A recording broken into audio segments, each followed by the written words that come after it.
दोस्तों सोचो, अगर तुम 3 साल बाद अपने ग्रैंडमा के घर गए हो, पर तुम्हें वहाँ पर 5 हाफ नेकेड बहुत ही खूबसूरत लड़कियां दिखती है, पर तुम्हें नहीं पता है कि आखिर वो यहाँ पर क्या कर रही है और वो कौन है। पर अभी तुम्हें उन्हीं के साथ मिलकर इसी घर में रहना पड़ेगा, तो तभी तुम क्या करोगे।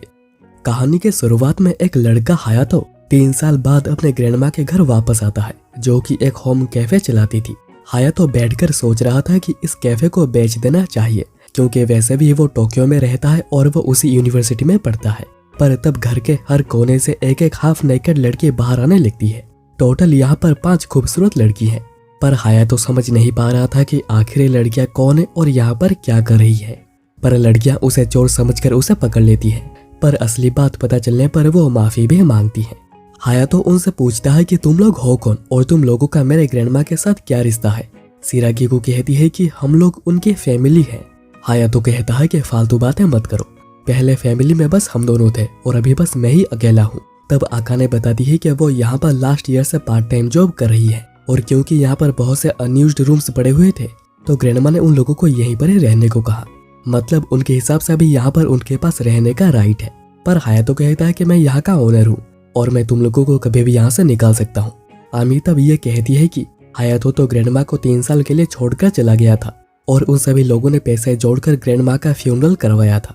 हायातो बताता है कि टोक्यो यूनिवर्सिटी जाने से पहले उन दोनों के बीच में झगड़ा हुआ था, और अगर अथॉरिटी नहीं बताती तो उसे ग्रैंडमा के डेथ के बारे में पता तक नहीं चलता। हायातो फिर कहता है कि मैं फ्यूनरल के पैसे वापस कर दूंगा, तो अभी कभी मेरे घर से सभी लोग बाहर निकलो। शाम को 5 बीच के पास सोच रहे होते हैं कि वो क्या करेंगे जब हायातो उन्हें निकाल देगा। ओका आइडिया देती है कि वो हायातो को इग्नोर करके वहां पर रह सकते हैं, पर सिरागिको कहती है कि ये घर हायातो का है, तो वो कुछ नहीं कर सकते।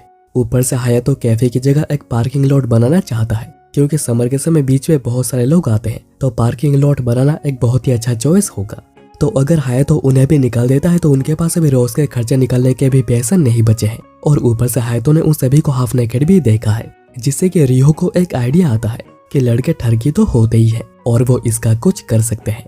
वहीं पर हायातो सोच रहा था कि मैं सभी को यहाँ से कैसे निकालूंगा, पर उसे अभी ये बात याद नहीं आ रही है कि आखिर उन दोनों के बीच में झगड़ा किस बात पर हुआ था। तब ओका वहाँ पर मेड बनकर आती है और हायातो को मास्टर कहते हुए पूछती है कि आप डिनर में क्या खाना चाहेंगे। एक्चुअली ये प्लान रियो का है, जो कि टेस्ट करना चाहती है कि आखिर हायातो कितना बड़ा ठरकी है, ताकि उन्हें उस पर एक अपर हैंड मिल सके।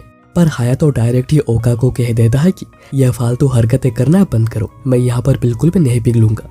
ओका गुस्से को कंट्रोल करते हुए पूछती है कि हम डिनर में क्या बनाएं। हायातो कहता है कि फ्राइड चिकन, पर ओका को बस पिलाफ बनाना ही आता है, जिसकी वजह से फ्राइड चिकन पूरा ही जल गया था। पर इसके बाद बारी आती है एमी की, जो हायातो को उसके साथ इवनिंग जॉगिंग पर चलने को कहता है, पर वो खुद ही इस तरह बाहर जाने में शर्मा रही थी। अब रात को सभी लोग मिलकर डिनर कर रहे होते हैं, पर हायातो बाहर से लाया हुआ डिनर ही कर रहा था। रियो उसके बाद हायातो को नहाने भेज देती है। हायातो पुराने दिनों को याद कर रहा था जब वो ग्रैंडमा के साथ उल्टी सीधी बहस किया करता था, जिसका उसे अभी बहुत ही बुरा लग रहा है। हायातो नहाकर आके देखता है कि आका ने कैफे में बैठकर सिगरेट पी रही थी, जिस पर कि वो गुस्सा करता है, क्योंकि यहाँ पर सिगरेट पीना मना है, पर ये बस चॉकलेट्स है, और आका ने यहाँ पर शांति से बैठकर बैंड के लिए गाना लिख रही है। हायातो उसके बाद सोने चला जाता है, और रियो सिरागाकू को पूरे नशे में लाकर उसे हायातो के कमरे में भेज देती है, क्योंकि पीने के बाद सिरागाकू बिल्कुल भी होश में नहीं होती है और उल्टी सीधी हरकतें करने लग जाती है। और जब हायातो सिरागाकू को ऐसे देखकर कुछ करने की कोशिश करेगा, रियो उसे रिकॉर्ड कर लेगी और बाद में हायातो को ब्लैकमेल करेगी और वो सभी यहाँ पर रहेंगे। पर तब एमी आकर सिरागाकू को बाहर निकालती है और हायातो को बहुत ही बुरी तरह पीटती है, क्योंकि उसे लग रहा था कि हायातो यहाँ पर जबरदस्ती कर रहा है। अब अगले दिन सिरागाकू हायातो के लिए ब्रेकफास्ट बनाई थी, और वो खाना बहुत ही अच्छा बनाती है, और नशे में उसने कल क्या क्या किया था उसके बारे में उसे कुछ भी याद नहीं। तब 2 लोग वहाँ आते हैं जो कि आए थे पार्किंग लॉट के लिए मेजरमेंट्स लेने। रियो और एमी तो सोच रहे थे कि हायातो को यहीं पर कहीं मार के गाड़ देते हैं और हम लोग यहाँ पर आराम से रह पाएंगे। तभी उनमें से एक आदमी के हाथ लगकर बोर्ड गिर जाती है, और हायातो को वो दिन याद आ जाता है जिस दिन पहली बार ग्रैंडमा ने इस कैफे को ओपन किया था, और इसका नाम रखा था फैमिली कैफे टेरेस, क्योंकि यहाँ का हर कस्टमर उनका फैमिली होगा। वो आदमी उसके बाद बोर्ड को फेंकने जा रहा था, पर हायातो उसे बोर्ड को ले लेता है, और उसके इस चेंज ऑफ एक्सप्रेशंस को देख लड़कियां भी कुछ भी समझ नहीं पा रही थी। एक्चुअली हायातो के पेरेंट्स की डेथ एक कार एक्सीडेंट में हो गई थी, जिसके बाद उसे ग्रैंडमा ने उसे बड़ा किया था। इतने में आकाने के कहने पर ओका उसके लिए पिलाफ बनाकर लाती है, हायातो पूछता है ऐसे अचानक। ओका बताती है कि ग्रैंडमा ने उसे यही एक डिश सिखाई थी और कहा था कि जिस दिन वो ना रहे ओका ये बनाकर उसे खिलाए। पर हायातो कहता है कि मुझे ये नहीं चाहिए। ओका कहती है कि अगर नहीं खाना तो बाद में फेंक दूंगी। पर हायातो उसके बाद खाते हुए सोच रहा था कि ग्रैंडमा ने कितनी मेहनत की थी कैफे को चलाने में और उसे बड़ा करने में, तो अभी उसकी बारी है कुछ कर दिखाने की। और ये सारी बातें ओका ने बाहर से सुन ली थी। उसके बाद हायातो जब प्लेट्स को धो रहा था, ओका पूछती है कि कैसे बनी थी। हायातो कहता है कि ठीक ठीक ही बनी थी। हायातो फिर पूछता है कि ग्रैंडमा डेथ से पहले कैसी थी। ओका बताती है कि वो हर रोज की तरह बैठकर डिनर करते हुए बहुत ही हंस रहे थे। अचानक उन्होंने कहा कि वो हंसते हुए थक गई है तो वो जा रही है सोने। पर उसके बाद उन्होंने अपनी आंखें कभी खोली ही नहीं। हायातो कहता है कि उसे खुशी है कि वो अपने आखिरी समय में हंस रही थी और अपने फैमिली के पास थी। हायातो उसके बाद अकाउंट्स को चेक करता है और देखता है कि हर साल यहाँ पर कैफे लॉस में ही जा रही है क्योंकि यहाँ पर ये 5 बिना कुछ करे रह रही है। हायातो उसके बाद ऐलान करता है कि वो एक साल इस कैफे को देगा और वो यूनिवर्सिटी से ब्रेक ले लेगा। पर अगर उसे रिजल्ट्स नहीं मिलते हैं तो वो सच में यहाँ पर एक पार्किंग लॉट बना देगा। ओका पूछती है कि क्या तुम यहाँ पर हमारे साथ रहोगे। हायातो कहता है कि मेरा घर है, पर अगर तुम लोग यहाँ पर रहना नहीं चाहते हो तो तुम लोग जा सकते हो। पर सभी लोग यहाँ पर रहने के लिए मान जाते हैं क्योंकि उनके पास अलग रहने के पैसे तक नहीं बचे हैं। हायातो आगे बताता है कि सभी को घर के कामों में मदद करनी पड़ेगी, जिसके लिए बस सिरागाकू ही आगे आती है और कहती है कि उसे कुकिंग बहुत पसंद है और वो क्लीनिंग भी कर सकती है। पर बाकी सब बहाना मार के मना कर देती है कि वो कुछ भी नहीं करेंगी और ये सारे काम पहले ग्रैंडमा खुद ही कर लिया करती थी। पर जैसे सारा काम सिरागिकू को करना ना पड़े, हायातो काम को बांट देता है। रियो कमरे को साफ कर रही होती है, एमी बाथरूम को साफ करती है, सिरागिकू कुकिंग करती है, आकाने शीशे साफ करती है और ओका सीढ़ियां साफ करती है। हायातो पीछे खड़े रहकर उसे अच्छे से काम करने को कह रहा था, पर तभी एंगल ऐसा बन जाता है कि हायातो को उसके अंडरगारमेंट्स दिख जाते हैं। तब रियो वहां पर आकर कहती है कि ओका तुम्हारा दिख रहा है और ओका इतना ज्यादा शर्मा जाती है कि वो गिर पड़ती है और डायरेक्ट हायातो के मुंह पे एक किक लगता है। हायातो उसके बाद अपना काम लॉन्ड्री कर रहा था और बिना कुछ सोचा वो कहता है कि मैं इन्हें बाहर सुखा देता हूँ।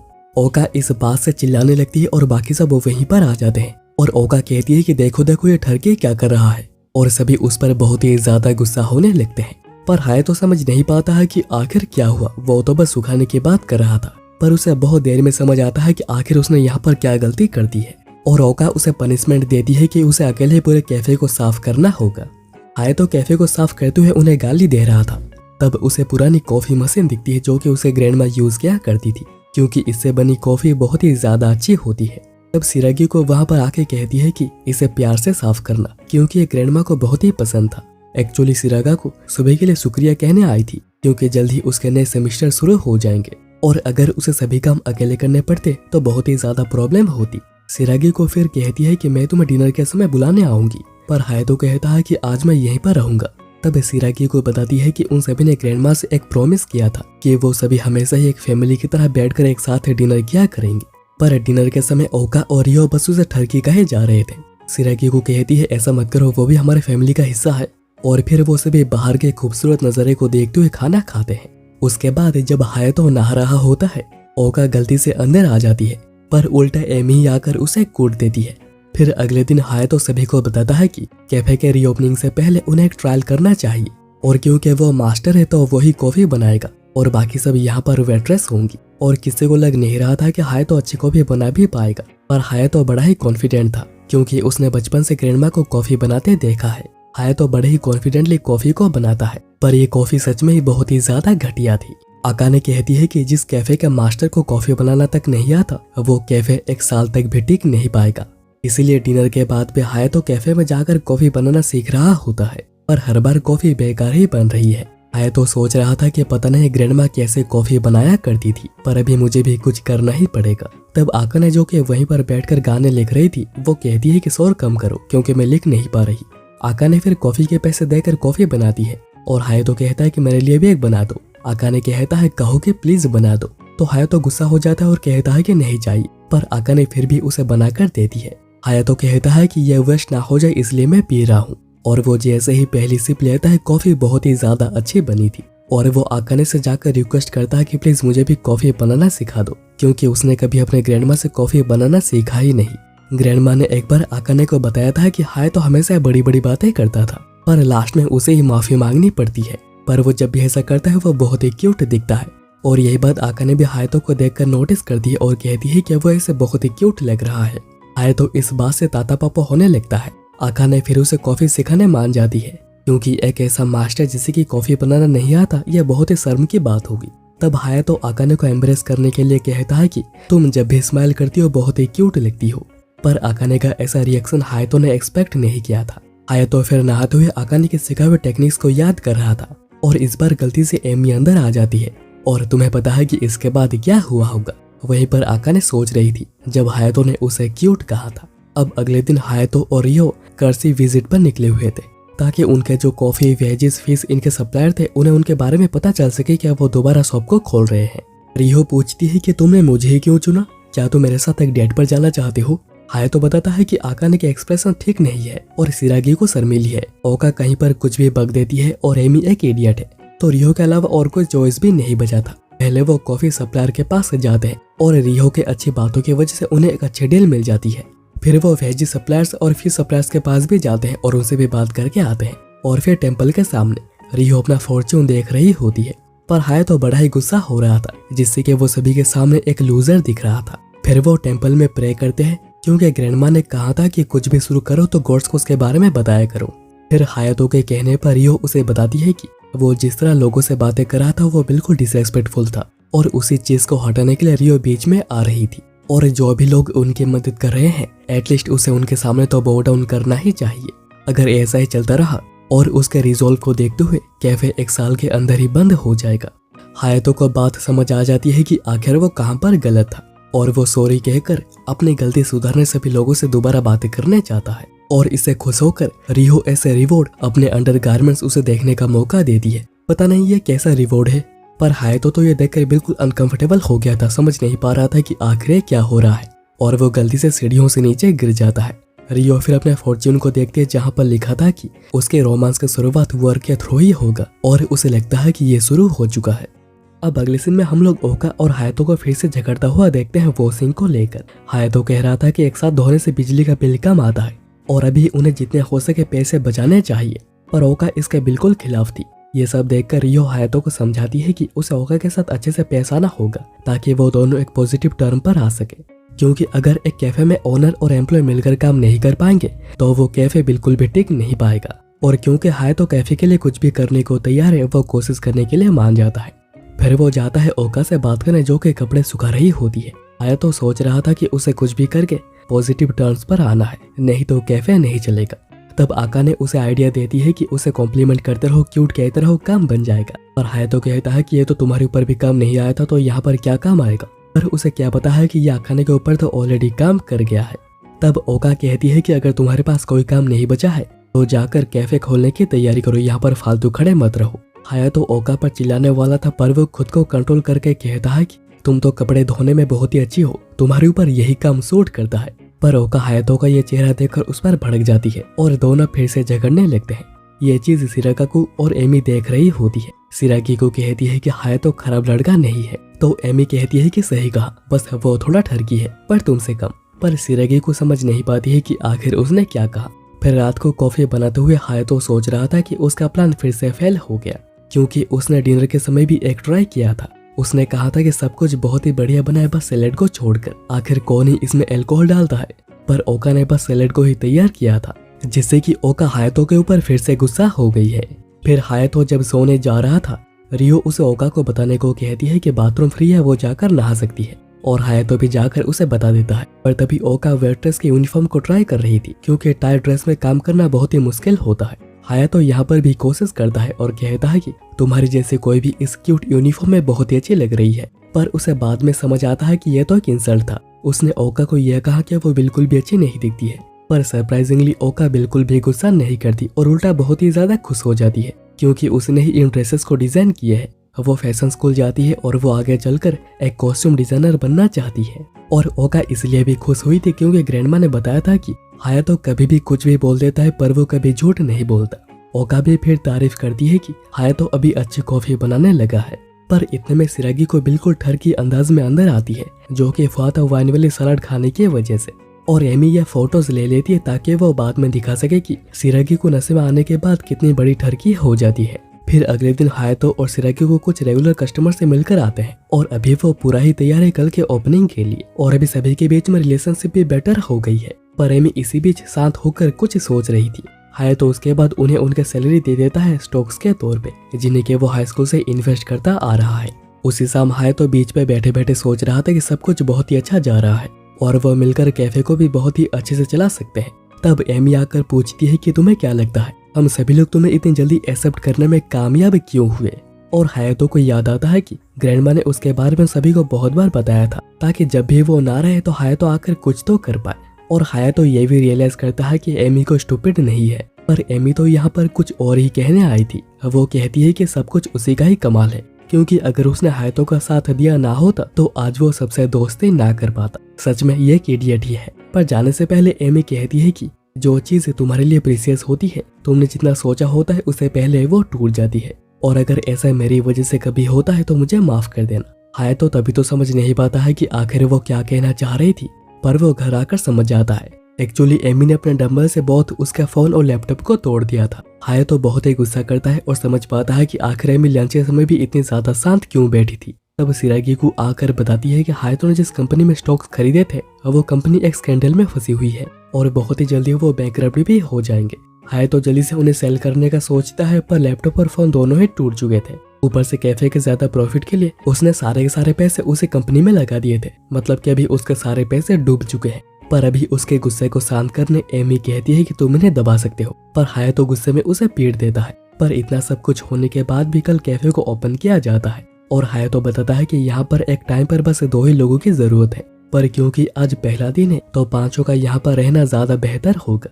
रियो उसके बाद हायातो को बताती है कि अपने गुस्से पर काबू रखना, क्योंकि हर कस्टमर यहाँ पर अच्छा नहीं होगा और अगर कोई कस्टमर ज्यादा ही खराब निकलता है तो हायातो उसे पोलाइटली चले जाने को कहेगा। हायातो कहता है कि मुझे ये बातें पहले से पता है तो मुझे सिखाओ मत, और मैं लोगों को बिल्कुल भी नहीं मारता हूँ। फिर उसके बाद पहले कस्टमर के तौर पे तो रेगुलर कस्टमर आते हैं जिनका ऑर्डर ओका लेती है और हायातो बड़े ध्यान से कॉफी बनाता है, जो कि दोनों को बहुत पसंद भी आता है और वो कहते हैं कि ये बिल्कुल सेम है जैसे कि हायातो की ग्रैंडमा बनाया करती थी। फिर एक एक करके वहाँ पर नए और पुराने कस्टमर भी आते हैं। सब कुछ बहुत ही अच्छा जा रहा होता है, पर इतने में एक आदमी कैफे में आता है जिसका नाम है फुआसा, जो कहता है तो ये कैफे फिर से चालू हो गई, मुझे लगा ये कैफे बुढ़िया के मरने के बाद बंद हो गई है। एक्चुअली ये वो आदमी है जिनसे ग्रैंडमा ने लोन लिया था कैफे के लिए, पर पैसा टाइम पर ना दे पाने पर इसने ग्रैंडमा को बहुत ही ज्यादा परेशान भी किया था और ये बात हायातो और लड़कियां दोनों ही जानती है। फिर फुआसा कहता है सबसे महंगी कॉफी लेकर आ, और हायातो कॉफी बनाने लगता है। इतने में फुआसा कहता है तुम उस बुढ़िया के ग्रैंडसन हो ना, तो अब तुम इस कैफे को चलाओगे। तब मैंने तुम्हारे ग्रैंडमा की बहुत ही मदद की थी। तासुमी कहता है कि आपकी मदद के लिए आपका शुक्रिया, आपकी वजह से आज ये कैफे चल पा रहा है। पर फुआसा उसे बो डाउन करके सारी बातें कहने को कहता है, क्योंकि अगर तुम ग्रेटफुल हो तो तुम्हें बो डाउन करना चाहिए, जैसे कि तुम्हारी ग्रैंडमा क्या करती थी। क्या तुम्हें पता भी है तुम किसकी वजह से इतने बड़े हो पाए हो। हायातो को इस बात पर बड़ा ही गुस्सा आ रहा था, पर वो फिर भी खुद को कंट्रोल करता है और फिर बो डाउन भी करता है। पर फुआसा कहता है कि तुम अपने ग्रैंडमा की तरह बिल्कुल भी परफेक्ट नहीं कर पा रहे, और वो जब भी मुझे कहीं पर भी क्यों ना देख ले हमेशा बो डाउन करके मुझे ग्रेट करती थी। ऐसा लगता था जैसे वो कोई चाइनीज ग्रेस हॉपर हो, वो तो कॉफी से बेहतर बो डाउन किया करती थी। हायातो अभी तक किसी तरह बस अपने गुस्से पर काबू किया हुआ था, पर वो फाइनली हाथ उठा ही देता है, क्योंकि बाकी 5 फुआसा को मारने आ रही थी और वो आदमी गुस्से में सिरागीकू को मोलेस्ट कर देता है, जिस वजह से हायातो उसका हाथ पकड़ता है और कहता है कि अब यहाँ से निकल जाओ, नहीं तो यहाँ पर पुलिस आएगी। और क्योंकि बाकी सब यहाँ पर विटनेस के लिए बिल्कुल तैयार थे, फुआसा यहाँ से चुपचाप चला जाता है। सिरागी को फिर हायातो को शुक्रिया कहती है और रियो हायातो को सॉरी कहती है, क्योंकि इतना लेक्चर देने के बाद वो खुद ही पीटने आ रही थी। पर हायातो कहता है कि इतना कुछ बोलने के बाद कुछ तो करना चाहिए, तो तुमने कुछ गलत नहीं किया है। तब बाहर सिरागी को कहती है कि हायातो तुम 15 सालों में बिल्कुल भी नहीं बदले हो। इसके बाद 1-2 दिन कैफे बहुत ही अच्छा चलता है, पर उसके बाद एक ही हफ्ते में कैफे बिल्कुल खाली हो जाती है और अभी कैफे को चलाने के भी पैसे नहीं बचे थे। इसलिए हायातो बताता है कि वो चेरी ब्लॉसम फेस्टिवल पर एक स्टॉल लगाएंगे और वो वहाँ पर एक अपडेटेड मेन्यू स्प्रिंग मेन्यू को लॉन्च भी करेंगे। इसके लिए सिरागी को कुकीज बनाने का सोचती है और वो भी थोड़े लिकर के साथ, पर क्योंकि अल्कोहल इवापोरेट हो जाता है तो बच्चे भी इसे खा सकते हैं, कोई भी प्रॉब्लम नहीं होगी। पर हायातो को चिंता हो रही थी कि कहीं सिरागी को अपना आपा ना खो दे। इतने में रियो वहाँ पर आती है और पूछती है कि क्या कोई मदद करूं, पर अभी ऐसा कोई काम नहीं था। पर क्योंकि रियो बहुत ही मन करके यहाँ पर आई थी, हायतो कहता है कि जब वो स्टॉल पर होगा यहाँ की इंचार्ज रियो ही होगी, क्योंकि वो मैनेजमेंट में बहुत ही अच्छी है। इससे रियो भी खुश होती है कि उसे भी कोई अच्छी रिस्पॉन्सिबिलिटी मिली है। फिर सिरागिको कुकीज को बनाकर टेस्ट कर रही होती है, पर स्लोली सिरागिको की बात क्यूट से बदलकर सिडक्टिव हो जाती है और वो कहने लगती है कि एक लड़की को एक लड़के का पसीना बहुत ही ज्यादा पसंद आता है। हायतो समझ नहीं पा रहा था कि आखिर सिरागिको ऐसा क्यों कर रही है, क्योंकि उसने तो कोई कुकी खाई भी नहीं है। फिर उसे याद आता है कि अल्कोहल तो कुकीज में थी जो कि इवापोरेट हो गई थी और ये सब कुछ उसी की वजह से हुआ होगा। इतने में रियो वहाँ पर आती है और कहती है कि मुझे पता था तुम यहाँ से मुझे भेजकर सिरागिको का फायदा उठाना चाहते हो। वहीं ओका ने फेस्टिवल के लिए कॉस्ट्यूम को थोड़ा मॉडिफाई कर दिया था, पर एमी कहती है कि अगर यहाँ पर यह फुल मिसाल होते तो बहुत ही मजा आता, क्योंकि वो हीरो से बहुत ही ज्यादा इंस्पायर्ड है और वो रियल लाइफ में भी कुछ ऐसा ही करना चाहती है, इसलिए वो कैराटे क्लास भी जाया करती है। इतने में हायतो वहाँ पर भागते हुए आता है और वो हेयरबैंड को लेकर सिरागिको को ढक देता है, पर एमी और ओका ये सब देखकर बहुत ही ज्यादा गुस्सा हो गए थे और फिर क्या होना था, वो हायतो को फिर से कूट देते हैं। फिर रात को हायतो आकाने को बताता है कि उन्हें न्यू मेन्यू के लिए कोई भी डिश नहीं मिली है। तब आकाने एक कुकी रेसिपी बताती है जिसको कि ग्रैंडमा और उसने मिलकर बनाया था, पर हायतो पहले इतना ज्यादा एक्साइटेड था कि वो कुछ बोल नहीं पाई थी। फिर अगले दिन स्टॉल पर हायतो, ओका और एमी आए हुए थे। आसपास उनके सप्लायर्स के भी स्टॉल्स है जो कि उन्हें दिल से बहुत ही ज्यादा सपोर्ट करते हैं, क्योंकि उनका कहना है कि ग्रैंडमा ने उनके लिए बहुत कुछ किया है। और अभी एमी भी बहुत ही ज्यादा एक्साइटेड लग रही थी। हायतो फिर देखता है कि ओका स्टॉल में गहरी नींद में सो रही है और एमी तो डायरेक्ट ट्यूना बन उसके मुंह में डाल देती है, नहीं तो खाने से पहले ये ठंडा हो जाएगा। और क्योंकि ओका को बहुत ही ज्यादा नींद आ रही थी, हायतो कहता है कि अगर तुम चाहो तो वापस जाकर घर में रेस्ट कर सकती हो, पर ओका कहती है कि मैं मुंह धोकर आती हूँ। और वो जब मुंह धोकर बाहर आती है उसकी टक्कर 3 छपरियों से होती है। यहाँ पर भी सिरागी को फोन पे हायतो को बता रही होती है कि फेस्टिवल्स की वजह से कैफे में लोग आने चालू हो चुके हैं। हायतो उसके बाद कहता है कि ओका अभी तक नहीं आई, कहीं वो सो तो नहीं गई। इतने में उन्हें छपरी लड़के ओका को टीज करता हुआ दिखते हैं। हायतो कहता है कि मेरे लिए काम कर दी है तो कहीं पर और जाकर ये सब कुछ करो, पर अभी उनकी नजर तो एमी पर भी पड़ चुकी थी और वो उनसे बदतमीजी करने लगते हैं। एमी कहती है कि क्या मैं उन्हें पीट दूं? हायतो कहता है कि नहीं रुको। तब कैफे के सप्लायर्स और बाकी लोग छपरियों को कहने लगते हैं कि अगर यहाँ से तुम अभी नहीं गए तो हम लोग पुलिस को बुलाएंगे, इसलिए उन 3 छपरियों को जाना ही पड़ता है। सप्लायर्स हायतो को कहते हैं कि ऐसी चीजें बीच बीच में होती रहती है तो ज्यादा सोचना मत। उसी रात डिनर के समय वो इस इंसिडेंट के बारे में बात कर रहे थे। हायतो फिर कहता है कि बिजनेस अभी बहुत ही अच्छा कर रहा है और वो इसे कंटिन्यू रखेंगे। पर अगले दिन वो फेस्टिवल पहुंचकर देखते हैं कि उनके स्टॉल को तोड़कर बिल्कुल तहस नहस कर दिया गया है और वो ये भी समझ आते हैं कि आखिर ये काम उन 3 छपरियों का है। कुछ लोग तो बातें कर रहे थे कि वो लड़का फोसा का ग्रैंडसन है और वो फोसा के इन्फ्लुएंस का यूज करके कुछ भी करता रहता है। सप्लायर्स कहते हैं कि चलो मिलकर स्टॉल्स को दोबारा लगाते हैं, पर हायतो कहता है कि हम लोग विथड्रॉ कर रहे हैं क्योंकि हो सकता है कि हमारी वजह से आप लोगों को यहाँ पर और भी प्रॉब्लम हो। अब वहाँ से आते समय ओका माफी मांगती है क्योंकि उसकी वजह से वो लड़के उनके स्टॉल तक पहुँच पाए थे और वो स्टॉल में सो भी गई थी। वो किसी काम की बिल्कुल भी नहीं है। पर हायतो कहता है तुमने रात भर जाकर यूनिफॉर्म्स को बनाई थी और तुम्हारी कोई भी गलती नहीं थी और मैंने अभी तक हार नहीं मानी है और अभी फैमिलिया कैफे टेरेस का काउंटर अटैक होगा। वो जल्दी से वापस आकर कहीं पर चले जाते हैं जिसके बारे में आकाने और सिरागी को बात कर रहे थे, पर रियो कहती है कि सब कुछ मास्टर पर छोड़ दो और हम लोग यहाँ पर फोकस करते हैं। वहीं पर ओगा के मदद से उन लोगों ने फूड कार्ड को तैयार कर लिया था और उन्हें इसकी परमिशन भी मिल गई है और इसके बारे में रियो सोशल मीडिया पर पोस्ट करेगी।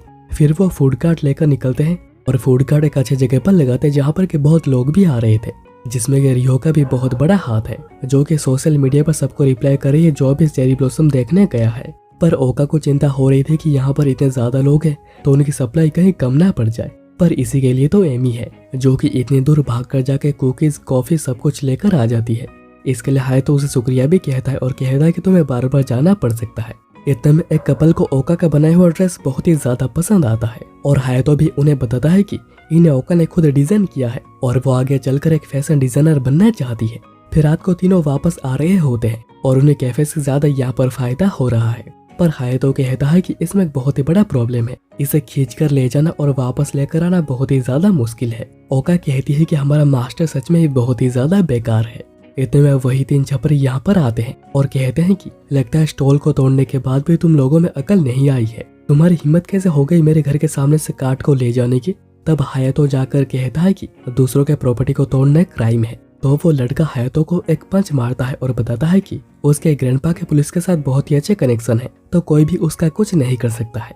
तब हायातो कहता है सेल्फ डिफेंस के तौर पे किए गए हमले के ऊपर पुलिस कोई भी केस दर्ज नहीं करती।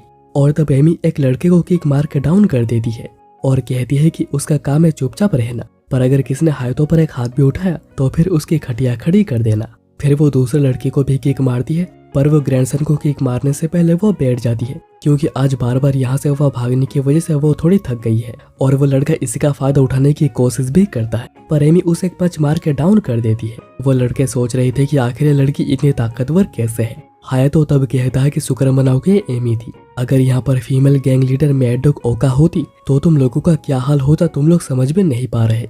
और वो तीनों डर के मारे भाग जाते हैं और शायद वो वापस कुछ नहीं करेंगे। और हायातो ने सेफ्टी के तौर पे उनकी बातों को रिकॉर्ड भी करके रखा है। ओका कहती है कि अगर रिकॉर्ड कर लिया था तो मार क्यों खाए। हायातो कहता है कि अगर मैं ऐसा नहीं करता तो वो डायरेक्ट ही कार्ड पर हमला करते। तुमने इतने मेहनत से इसे बनाया है, मैं इसे तोड़ने कैसे दे सकता था। और ओका को यह बात बहुत ही पसंद आती है, पर फिर वो ये भी कहती है कि अगर तुम प्रोटेक्ट करना चाहते हो तो फाइट क्यों नहीं सीखते। उसके बाद अगले दिन कैफे में बहुत ही ज्यादा रश था चेरी ब्लॉसम फेस्टिवल में उनके प्रमोशन की वजह से। और आज यहाँ पर बस सिराग्यू ही मौजूद है उसकी हेल्प के लिए, जिस वजह से उस पर प्रेशर बहुत ज्यादा पड़ रहा था। हायातो इसके लिए माफी भी मांगता है, पर सिराग्यू कहती है कि चिंता मत करो, मैं संभाल लूंगी। तब रियो क्लास से जल्दी वापस आ जाती है क्योंकि उसे लगी रहा था कि उसकी यहाँ पर जरूरत पड़ेगी। और रियो के हेल्प की वजह से सब कुछ बहुत ही अच्छे से हो जाता है। पर आज इतना काम करके हायातो पूरा थक गया था। रियो कहती है कि जो कभी काम नहीं करता है उन्हें ही ऐसा लगता है। तब आका ने रियो को कहती है कि तुम्हें इतना ज्यादा मेहनत करना नहीं चाहिए, थोड़ा रेस्ट भी करना चाहिए। पर रियो कहती है कि मैं ठीक हूँ, तुम चिंता मत करो। फिर रात को जब हायातो बाथरूम के लिए उठा था वो देखता है कि रियो अभी भी जाग रही है। पूछने पर रियो बताती है कि वो सोशल मीडिया में कैफे के बारे में पोस्ट करने के लिए फोटोज देख रही थी, जिससे कि लोग कैफे के लिए और भी ज्यादा अट्रैक्ट हो। रियो उसके बाद फ्लायर्स, स्टैम्प्स, फ्री कॉफी और भी बहुत सारे आइडिया देती है जिससे कि कस्टमर और भी ज्यादा बढ़ जाए। हायातो फिर पूछता है कि तुम इतनी ज्यादा हार्डवर्क क्यों कर रही हो, क्योंकि तुम यहाँ पर बस एक पार्ट टाइमर हो। तो रियो बताती है कि इस कैफे ने उसे बचाया था, आज वो जो भी है ग्रैंडमा के वजह से है, इसलिए वो कैफे के लिए कुछ भी करने को तैयार है। हायातो समझाता है कि उसे जितना पे किया जाता है उसे उस हिसाब से काम करना चाहिए, बस वो यहाँ पर नॉर्मली काम कर सकती है, उसे खुद पर ज्यादा प्रेशर डालना नहीं चाहिए। रियो को तभी कुछ फ्लैशबैक्स आते हैं जहाँ पर दो लेडी उसे कह रही थी कि तुम एक एम्बेरसमेंट हो, ये सब कुछ करना बंद करो। रियो कहती है कि क्या मैं कोई प्रॉब्लम क्रिएट कर रही हूँ काम करके, अगर मैंने हार्डवर्क नहीं की तो कोई मदद नहीं करेगा, क्या मैं ज्यादा कम करने से तुम्हें पैथेटिक लग रही हूँ। हायातो कुछ समझ नहीं पा रहा था कि आखिर वो ये क्या कह रही है, पर हायातो इतना बता देता है कि उसे अनफेयर चीजें बिल्कुल पसंद नहीं। मतलब रियो बहुत ही ज्यादा काम कर रही है पर उसी सेम सैलरी में, और उसे ये चीज बिल्कुल अच्छी नहीं लग रही। और एज ए ओनर उसे अभी बहुत कुछ सीखना है, पर वो संभाल लेगा। इसलिए रियो को वो सारी चीजें भी करनी चाहिए जो कि वो करना चाहती है। वो जो बनना चाहती है उसे वो बनना चाहिए। और यही सेम बातें उसे ग्रैंडमा ने भी कही थी कि वो जो करना चाहती है वो कर सकती है और वो यहाँ पर आराम से रह सकती है और ग्रैंडमा सब कुछ संभाल लेंगी। इस बात से रियो फिर रोने लगती है। हायातो पूछता है कि क्या तुम्हें कोई इमोशनल ब्रेकडाउन हुआ है। हायातो फिर उसके सर पे हाथ रखकर कहता है कि मैं तुम्हारा ध्यान रखूंगा, तो कभी चिंता मत करना। ये बात रियो को बहुत ही ज्यादा अच्छी लगी थी, पर वो कहती है कि मैं कोई बच्ची नहीं, मैं तुमसे 2 साल बड़ी हूँ। हायातो फिर उसे सो जाने को कहकर चला जाता है और रियो सोच रही थी कि उसने जितना सोचा था हायातो उसे ज्यादा रिलायबल है, तो क्या उसे उस पर रिलाई करना चाहिए। अब अगले दिन हायातो बता रहा होता है कि कस्टमर फ्लो को बनाए रखने के लिए और उसे बढ़ाने के लिए उन्हें कुछ करना होगा। अकाने कहती है कि आज उनका ऑफ है तो उसे कहीं पर जाना है और वो चली जाती है। हायातो को पता चलता है कि आकाने अपने बैंड की गिटारिस्ट और वोकलिस्ट है, तो वो वहीं पर गई है। ओका बताती है कि उन्होंने बहुत बार उसके बैंड और शो के बारे में पूछा है क्योंकि वो जानना चाहते हैं, पर आका ने कुछ नहीं बताती और कहती है कि उनका बैंड बहुत ही खराब है, कुछ खास नहीं करता है, इसलिए ना ही उन्हें बैंड के बारे में पता है और ना ही पता है कि कहाँ पर होता है। सिरागी को फिर बताती है कि कैफे का टोस्टर खराब हो गया है तो उन्हें नया लाना होगा। इसलिए हायातो मार्केट से नया टोस्टर खरीद कर वापस आ रहा था और सोच रहा था कि आज क्योंकि ऑफ है उसे कोई मूवी देख लेना चाहिए। इसी बीच वो 2 लड़कियों को बातें करता सुनता है कि वो आकाने के बारे में बात कर रही थी और उसकी बहुत ही तारीफ भी कर रही थी। और अगले सीन में हम लोग आकाने को परफॉर्म करता हुआ देखते हैं और वो सच में बहुत ही ज्यादा अच्छा गा रही थी और लोग भी बिल्कुल इसे एंजॉय कर रहे थे। और उसके गाने के जो लिरिक्स थे वो बहुत ही ज्यादा डीप थे और उसी कॉन्सर्ट को देखने हायातो भी आया हुआ था। फिर कॉन्सर्ट खत्म होने के बाद आकाने बाहर डिनर ना करके घर जाने लगती है क्योंकि सभी लोग उसी का ही इंतजार कर रहे होंगे। तब उसे हायातो दिखता है जिससे कि वो बहुत ही ज्यादा नर्वस और शर्मा रही थी। हायातो बताता है कि वो टोस्टर खरीदने आया था, जिसके बाद वो एक मूवी देखना चाह रहा था, पर क्योंकि कोई भी अच्छी मूवी नहीं लगी थी तो उसने कॉन्सर्ट देखना चूज किया। तो उसे बाद में पता लगा कि आकाने का ही कॉन्सर्ट है। हायातो कहता है कि सब कुछ बहुत ही अच्छा था, पर तुम ब्रेक्स लेने में थोड़ी गड़बड़ कर देती हो। वैसे लिरिक्स बहुत ही अच्छी थी, पर आकाने को बहुत ही ज्यादा शर्म आ रही थी। हायातो कहता है कि चिंता मत करो, मैं दूसरों को तुम्हारे बारे में नहीं बताऊंगा। वहीं घर पे एमी की हालत बहुत ही ज्यादा खराब हो गई थी खाना ना खाने की वजह से। यहाँ पर भी ट्रेन से आते समय हायातो पूछता है कि तुम दूसरों को इसके बारे में बताना क्यों नहीं चाहती, वो तुम्हें परफॉर्म करता हुआ देखना चाहते हैं। पर आकाने कहती है कि ये बिल्कुल पेरेंट्स टीचर्स डे जैसा हो जाएगा, इसलिए ही वो बताना नहीं चाहती। हायातो फिर कहता है कि जब तक तुम एक एस्टेब्लिश्ड म्यूजिशियन नहीं बन जाती मैं कैफे को कंटिन्यू रखूंगा और तुम्हें कोई भी चिंता करने की जरूरत नहीं। पर आकाने बताती है कि वो बैंड में बस टाइम पास के लिए जा रही है, बस ऐसे ही कर रही है, उसका कोई पैशन नहीं है। पर हायातो कहता है कि ऐसा नहीं है, अगर तुम सीरियस ना होती लोग तुम्हारे गानों पर झूमते नहीं। और हायातो ये बात इसलिए कह रहा है क्योंकि उसे भी बहुत ही ज्यादा मजा आया था और उसने तो उसके गानों की सीडी भी खरीद ली है। आकाने कहती है तुम्हें इतना कुछ करना नहीं चाहिए था। हायातो बताता है कि कैफे की अभी तक कोई गारंटी नहीं है, तो वो ऐसी कोई चीज नहीं खरीदेगा जिसकी कोई वैल्यू ना हो। आकाने इसके लिए उसे शुक्रिया कहती है, पर हायातो ये भी सजेस्ट करता है कि तुम्हें अपने बैंड का नाम चेंज करना चाहिए, कुछ बेहतर रखना चाहिए, जैसे कि मुसे मुस्टेस गर्ल्स। उसके बाद सीन शिफ्ट होता है लगभग 1 महीने बाद और आज कैफे बंद है, तो हायातो कैफे के लिए चीजें लेने गया है। सिरागी को फिर सभी के लिए चीज केक लेकर आती है जो कि उसने कल बनाई थी। केक खाते समय वो सभी गॉसिप करने लगते हैं और मेन टॉपिक था हायातो। रियो तो कहती है कि हायातो कुछ अजीब है क्योंकि 5 ब्यूटीफुल लड़कियों के साथ होने के बाद भी उसने कभी कुछ करने की कोशिश नहीं की, उसका मन कभी नहीं डोला।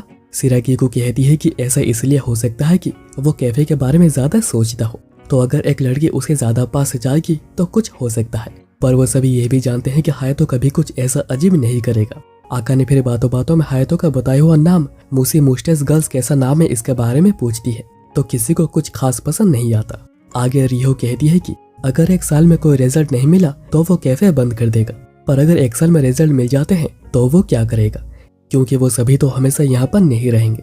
सिरागी को कहती है कि शायद वो नए पार्ट टाइमर्स को हायर करेगा या फिर शादी करेगा और उसकी वाइफ काम करेगी, इससे वो सभी के सभी अनकंफर्टेबल होने लगते हैं। ओगा और रियो तो कहती है कि मैं कभी उससे शादी नहीं करूंगी। सिरागी को कहती है कि मैंने कभी सोचा नहीं है, पर एमी कहती है कि मुझे कोई प्रॉब्लम नहीं क्योंकि वो मेरे साथ कभी कभी खेलता है और खाना भी शेयर करता है, वो सच में कुछ ज्यादा नहीं सोचती। पर आकाने कहती है कि शायद मैं उससे शादी कर लूं, जिससे कि सभी लोग बहुत ही ज्यादा हैरान हुए थे। पर तब आकाने कहती है कि मैं तो बस मजाक कर रही थी, पर एमी तो कह रही थी कि मैं हायातो के साथ मिलकर शहर को बचाऊंगी। तभी हायातो अंदर आता है जिससे कि एमी टकरा जाती है। उसका गुस्सा शांत करने एमी कहती है कि क्या तुम इन्हें स्क्वीज करना चाहोगे, पर उसका गुस्सा तो और भी ज्यादा बढ़ जाता है। अब अगले दिन रिहो वापस आकर देखती है कि घर में कोई नहीं था। तब उसे साइड के कमरे से सिरागी को और हायातो के वॉइस सुनाई देने लगती है और दोनों ऐसी बातें कर रहे थे जिससे लग रहा था कि दोनों कुछ तो कर रहे। रिहो जल्दी से चलकर दरवाजा खोलती है, पर वो देखती है कि दोनों यहाँ पर मिलकर सैंडविच बना रहे हैं। एक्चुअली हायातो यहाँ पर सैंडविच बनाना सीख रहा है, तो रिहो भी कहती है कि वो भी सिखाएगी। हायातो कहता है कि सिरागी को ये ठीक है और हायातो ने जो कांड किया है उसके बाद भी सिरागी को उसकी तारीफ करती है कि उसने अच्छा किया है और वो और भी बेहतर कर सकता है, जिससे कि हायातो ब्लश करने लगता है। पर ये देखकर रिहो बड़ी जेलस हो रही थी। रिहो फिर कहती है कि एज ए कैफे ओनर तुम्हारे सब कुछ सीख के रखना बहुत ही अच्छी बात है, जिसके लिए हायातो उसे पैट करते हुए शुक्रिया कहता है, जिससे कि रिहो भी खुश हुई थी, पर वो दिखाती नहीं। सिरागी को भी चाह रही थी कि हायातो उसे भी पैट करे, पर वो कह नहीं पाती। वहीं पर एमी ओका को लेकर बीच पर आई हुई थी और वो अपने हाडोकन हमले को प्रैक्टिस कर रही थी, जिसका प्रैक्टिकली कोई यूज नहीं है और वो यहाँ पर बच्चों की तरह कर रही है। वहीं पर अभी हायातो सिरागी को से सैंडविच बनाना सीख रहा था, पर दोनों के इतना करीब होना रियो को कुछ पसंद नहीं आ रहा था, इसलिए वो दोनों को ही अलग करती है और कहती है कि टोस्टेड हैम अभी बहुत ही आउटडेटेड हो गया है, उन्हें यंग कस्टमर्स के लिए कुछ नया बनाना चाहिए। पर सिरागी को कहती है कि रेसिपी ग्रैंडमा की है और ये बहुत ही अच्छी है। हायातो कहता है वैसे ये आउटडेटेड तो हो गया है, पर सिरागी को कहती है कि यही बेहतर है। पर रियो कहती है कि नहीं, न्यू सैंडविच बनाना चाहिए। इसलिए दोनों कहते हैं कि वो अपना अपना बनाएंगे और हायातो टेस्ट करके बताएगा कि आखिर कौन सा बेहतर बना है। और तब तक हायातो अपने बने सैंडविच को खा रहा था ताकि वो खराब ना हो। वहीं पर आकाने अपने बैंड मेंबर से मिलने आई हुई थी और वह मुसी मुस्टेस गर्ल्स नाम को सजेस्ट करती है, पर दोनों को ही ये पसंद नहीं आता। तभी आकाने को किसी का कॉल आता है पर वो उसे पिक नहीं करती। वहीं पर रियो और सिरागी को अपना अपना सैंडविच बना चुके थे, पर हायातो अपना सैंडविच खाए जा रहा था, नहीं तो यह वेस्ट हो जाएगा। पर अभी इतना खाने के बाद उसका पेट पूरा भर गया था और वो कुछ खाने के लायक नहीं बचा था, इसलिए वो मना कर देता है कि वो कुछ खा नहीं पाएगा, इन्हें बाकियों से टेस्ट करवा लेना, मैं जा रहा हूँ रेस्ट करने। पर दोनों सच में ही चाह रहे थे कि हायातो कहे कि उनका सैंडविच ज्यादा अच्छा बना है, और हायातो ने भी इसी वजह से टेस्ट नहीं किया ताकि उसके फैसले से दूसरे को बुरा ना लगे। फिर रात को सभी सैंडविच को टेस्ट करते हैं और सभी को ही दोनों का सैंडविच बहुत ही पसंद आता है। पर एमी को हायातो का सैंडविच टेस्ट करने को मिला था और उसे ये भी बहुत पसंद आता है। वो तो कहती है कि इसे मेन्यू में ऐड कर देना चाहिए। फिर कुछ दिन बाद हायातो अपने न्यू लैपटॉप को सेटअप कर रहा था जब ओका आकर बताती है कि एमी कुछ दिनों से बहुत ही अजीब लग रही है, मतलब कि वो बहुत ही ज्यादा नॉर्मल काम कर रही है, उसके अंदर जो एक्साइटमेंट थी वो बिल्कुल भी दिख नहीं रही। हायातो भी इस चीज को नोटिस करता है। आमतौर पर वो शिफ्ट खत्म होने के बाद तुरंत ही चली जाती है, पर इस बार वो हायातो को जाने को कहती है और वो यहाँ पर साफ सफाई कर देगी। ये चीज हायातो को बहुत ही अजीब लगता है और वो आकाने से पूछता है कि क्या एमी को कुछ हुआ है। आकाने बताती है कि एमी अपना कराटे प्रैक्टिस मैच हार गई है, इसलिए हो सकता है कि उसका मूड खराब हो। इसलिए हायातो एमी को बात करने बुलाता है और मैच के बाद पूछता है। एमी बताती है कि उसका मैच किसी ऐसे के साथ था जिसको कि ओलंपिक्स के लिए चुना गया है। उसके कोच ने भी कहा था कि वो कभी जीत नहीं पाएगी, पर उसने फिर भी अपनी पूरी कोशिश करी थी, पर वो फिर भी हार गई। हायातो समझाता है कि हर बार चीजें हार्डवर्क से नहीं होती है, उसे कभी अपने दिमाग से भी सोचना चाहिए, कुछ नए ट्रिक्स को यूज करना चाहिए। पर एमी ज्यादातर अपने एक ही मूव पर फोकस करती है। ओका फिर उसे चेयर अप करने डम्बल्स लेकर आती है और एमी फिर से पहले जैसी भी हो जाती है और बताती है कि उसने मैच में हाडोकन को ट्राई किया था और वो हार गई, जिसके लिए कोच ने भी उसे बहुत ही ज्यादा डांटा था। एमी सच में ही अपने दुनिया में जीती रहती है, पर अभी इसी एक्साइटमेंट में डंबल्स गिर जाती है और हायातो का नया लैपटॉप भी टूट जाता है, जिससे कि हायातो बहुत ही ज्यादा गुस्सा हो गया था और उसके गुस्से को शांत करने एमी कहती है कि तुम इन्हें स्क्वीज कर सकते हो, और इस बार हायातो गुस्से में उसे स्क्वीज करने लगता है और वो भी बहुत ही जोरों से। वहीं पर ओका डंबल्स को उठाते हुए फोन पर गिरा देती है और फोन भी टूट जाता है और हायातो भी उसका स्क्वीज करने पीछे भागता है। अब कुछ दिन बाद कैफे में बहुत ही ज्यादा रश था और अभी एमी और सिरागियो को हेल्प के लिए आई हुई थी, जिसमें से एमी हमेशा ही गड़बड़ करती रहती है, इसलिए हायातो रियो से हेल्प मांगने जाता है, पर रियो मना कर देती है ये कहकर कि आज उसे कुछ काम है और वैसे भी आज उसका कोई भी शिफ्ट नहीं है। वैसे देखे तो वो सही कह रही है, इसलिए हायातो फिर ओका और आकाने को बुलाने की सोचता है, पर रियो कहती है कि अगर तुम्हें अपनी जान प्यारी है तो अंदर बिल्कुल भी मत जाना। पर हायातो फिर भी अंदर चला जाता है जब दोनों अंदर ही चेंज कर रही थी और ओका गुस्से में चप्पल फेंककर उसके चेहरे पर मारती है। हायातो हेल्प की बात करता है तो ओका कहती है कि अगर मन होगा तो आएंगे। और फिर शाम को हायातो काम कर करके बहुत ही ज्यादा थक गया था। आज ना ओका ही हेल्प करने और ना ही आकाने। रियो थोड़ी देर के लिए आई थी पर वो जल्दी चली गई और सिरागियो और एमी भी कल की तैयारी करे बिना ही चले गए। हायातो सोचता है कि वो सभी अब पहले की तरह बिल्कुल मन लगा नहीं रहे, पर उसे फिर याद आता है कि वो सभी यहाँ पर बस पार्ट टाइमर्स है और उसने ही रियो को ज्यादा काम करने से मना किया था, और ऐसे देखे तो वो सभी अपना अपना शिफ्ट तो कर ही रही है। लगता है कि वही कुछ ज्यादा ही डिपेंडेंट हो गया था। वो सभी एक फैमिली होने का प्रिटेंड करते हैं पर वो सभी अनजान है, वो सभी एक दूसरे के लिए बिल्कुल अनजान है, और ये बात वो दूसरों को भी बताने की सोचता है ताकि वो भी ज्यादा डिपेंडेंट ना हो जाए। पर जब वो बात करने जाता है सब लोग उसे सरप्राइज देते हैं 2 मंथ एनिवर्सरी के लिए। आज 2 महीने हो गए हैं हायातो को ओनर बने हुए, पर ये सारी तैयारी करना हायातो को बिना पता चले ये बहुत ही मुश्किल था, इसलिए सुबह उनमें से कोई भी हेल्प करने के लिए नहीं आ रहा था और उन्होंने ही चेंज का नाटक करके हायातो को वहां से भगा दिया। और सिरागियो और एमी भी जल्दी चली आई थी यहाँ पर हेल्प करने, और ये सारा का सारा खर्चा उन लोगों ने अपने सैलरी से किया है। सभी फिर हायातो को शुक्रिया कहते हैं क्योंकि उसकी वजह से वो सभी एक साथ यहाँ पर रह पा रही है एज ए फैमिली, और फिर वो इंडिविजुअली उसे विश करते हैं और वो ये भी कहते हैं कि वो कोई अनजान नहीं है, वो सभी एक फैमिली है, क्योंकि उन्होंने सारी बातें सुन ली थी। और ये सारी बातें सुनकर हायातो बहुत ही ज्यादा इमोशनल भी हो गया था। वो सभी अंदर मजे कर रहे थे पर तभी आकाने बाहर आते हैं कॉल को पिक करने, जो कि उसके मॉम का था, और वो कॉल पर कहती है कि हाँ मुझे पता है मॉम, और वो कुछ उदास लग रही थी। फिर कुछ दिन बाद आकाने अचानक सभी को कॉम्प्लीमेंट करने लगती है, जो कि वो आमतौर पर नहीं करती है, जैसे कि वो जो काम कर रहे हैं वो बहुत ही अच्छा कर रहे हैं। अगले दिन कैफे में भी यही हाल रहता है, इससे सभी लोग बहुत ही हैरान हो रहे थे। और जब आकाने नहाने को जाती है सभी लोग इसी के बारे में डिस्कस करते हैं और उन्हें आकाने का यह बदलाव काफी पसंद भी आ रहा था। फिर थोड़ी देर बाद जब हायातो कॉफी बनाने की प्रैक्टिस कर रहा था आकाने यहाँ भी आकर उसे कॉम्प्लीमेंट करती है, तो हायातो अचानक ही पूछता है कि क्या तुम जॉब क्विट कर रही हो। इसे आकाने भी शौक हुई थी जैसे कि यह बात सच हो, आकाने कहती है तुम्हें ऐसा क्यों लग रहा है। हायातो बताता है कि उसके बदले हुए बिहेवियर को देखकर और उसके रिएक्शन से भी यही बात अभी लग रहा है। आकाने बताती है कि फैमिली की परिस्थिति ऐसी हो गई है कि उसे जाना पड़ रहा है और वो इसे वीकेंड को वापस चली जाएगी। आकाने कहती है कि तुम्हारा मेरे ऊपर एक एहसान है, तो क्या तुम इन्हें स्क्वीज करना चाहोगे। हायातो कहता है कि अगर एहसान है और तुम कुछ करना ही चाह रही हो तो कल मेरे साथ डेट पर चलो। और ये बातें कोई सुन लेता है। अगले दिन जब दोनों डेट पर गए हुए थे सभी बहुत ही ज्यादा शौक हुए थे, क्योंकि उन्होंने कभी सोचा ही नहीं था कि दोनों के बीच में ऐसा कुछ भी चल रहा होगा। वहीं पर एक कैफे में हायातो आकाने से कैफे का रिलेटेड इन्फॉर्मेशन ले रहा था, ताकि उसके जाने के बाद भी कैफे में कोई भी प्रॉब्लम ना आए। और अगर वो ये सारी चीजें घर पे करता तो सभी को ही आकाने के जाने के बारे में पता चल जाता। हायातो फिर पूछता है कि क्या ग्रैंडमा ने तुम्हें स्पेसिफिकली कुछ कहा था। आकाने को याद आता है जब ग्रैंडमा ने कहा था कि कॉफी कितनी अच्छी क्यों ना बनी हो, अगर पीने वाले का मन उसमें ना हो तो टेस्ट बेकार ही आएगा। और उन्होंने ये भी कहा था कि अगर कुछ कहना चाहती हो तो कह सकती हो। अब आकाने कुछ बताने की सोचती है पर वो कोशिश करके भी बता नहीं पाती। यहाँ पर एमी बता देती है और वही थी जिसने कि दोनों को बात करते हुए सुना था। तब हायातो और आकाने कैफे के थ्रू अंदर आते हैं और हायातो उसे कॉफी बनाने कहता है। आकाने भी कहती है कि शायद ये मेरी बनाई हुई आखिरी कॉफी होगी। आकाने आगे बताती है कि यहाँ का एक साल बहुत ही यादगार रहा, पर आकाने ये भी पूछती है कि तुम जानना क्यों नहीं चाह रही कि मैं आखिर वापस क्यों जा रही हूँ। शायद मैं तुम्हारे लिए कोई मैटर नहीं करती, क्योंकि वैसे भी हम लोग बस फैमिली होने का ही नाटक करते हैं। पर हायातो बताता है कि अगर आकाने बताना नहीं चाह रही है तो वो नहीं पूछेगा, वो फैमिली का ही कोई क्यों ना हो, वो बाहर का ही कोई क्यों ना हो। आकाने फिर बता देती है कि उसके फैमिली एक रेपुटेबल फैमिली है जिनका ट्रेडिंग का बिजनेस है, पर उसके डैड की मौत बहुत पहले हो गई थी, तो अभी उसकी मॉम चाहती है कि वो कंपनी को ज्वाइन करे और वो शादी करके एक उत्तराधिकारी को पैदा करे। और उसकी शादी किसी ऐसे से भी ठीक हो गई है जिसे उसने कभी पहले देखा तक नहीं है।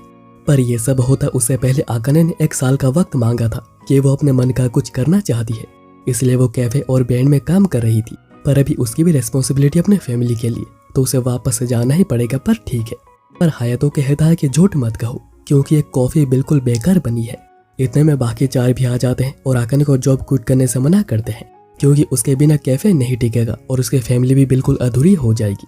हायातो फिर कहता है कि अगर जाने का फैसला तुम्हारा है तो मैं तुम्हें नहीं रोकूंगा।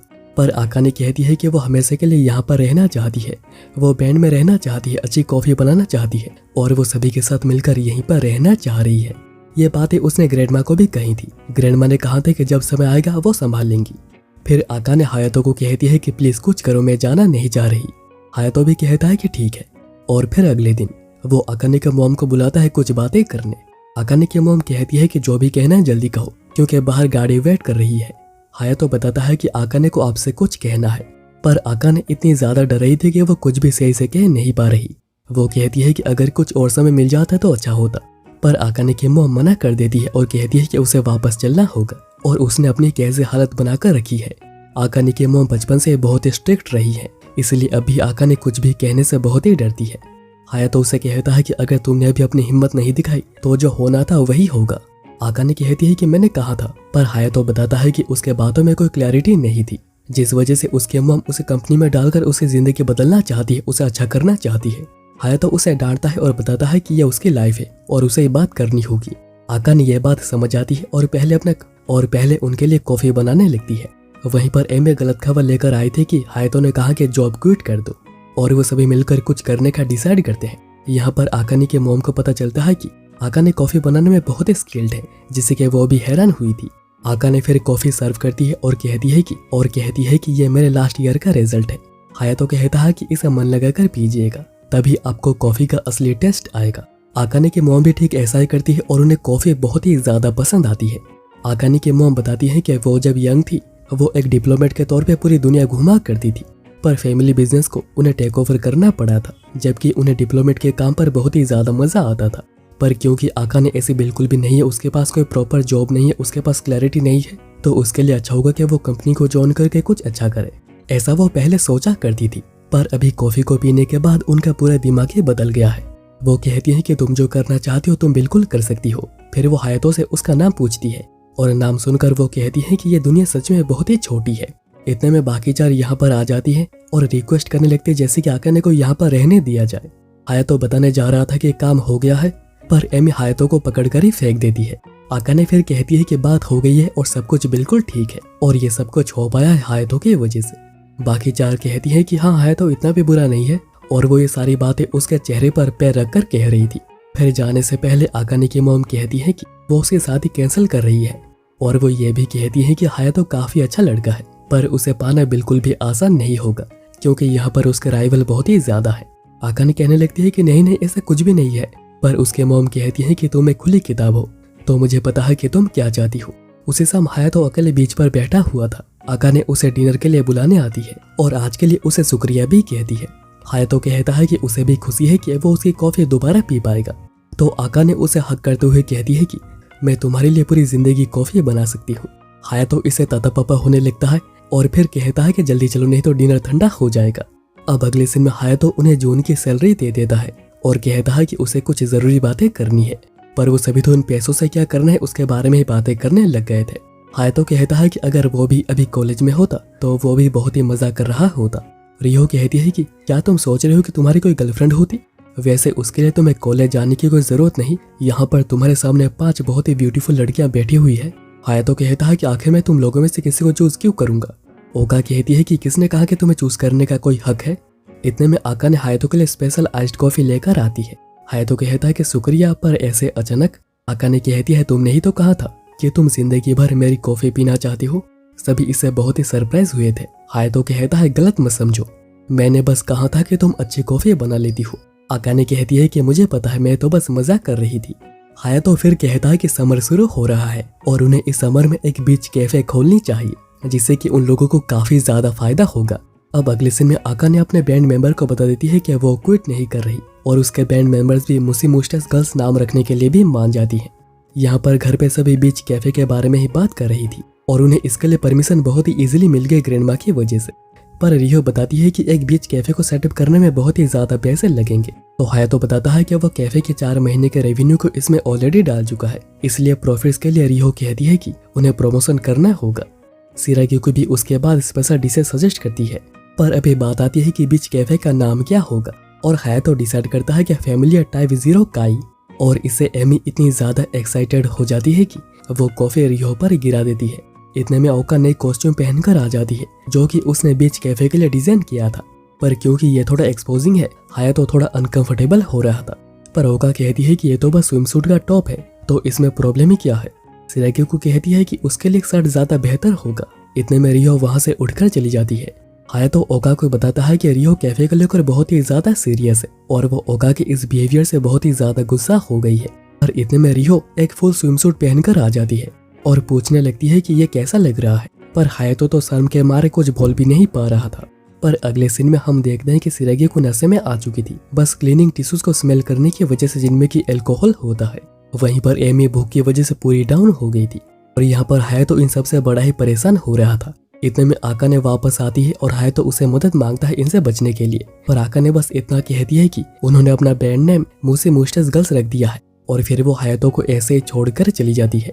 अब शाम को ओका समझ पाती है कि आखिर आकाने किसके बैंड के नाम के बारे में पूछ रही थी।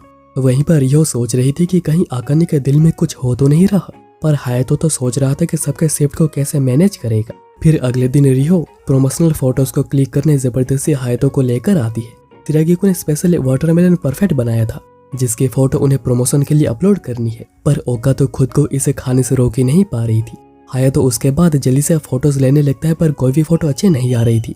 पर जब एक फोटो अच्छी आती है उसमें एमी आ जाती है और तब तक ओका भी उसे खा चुकी थी और अभी वाटरमेलन भी नहीं बचा है कि वो इसे दोबारा बना सके। इसके बाद सभी बीच पर चलते हैं ताकि ओका के कहे मुताबिक हायतो उनके फोटोज क्लिक करे और वो उसे अपने वेब पेज पर अपलोड करेंगे।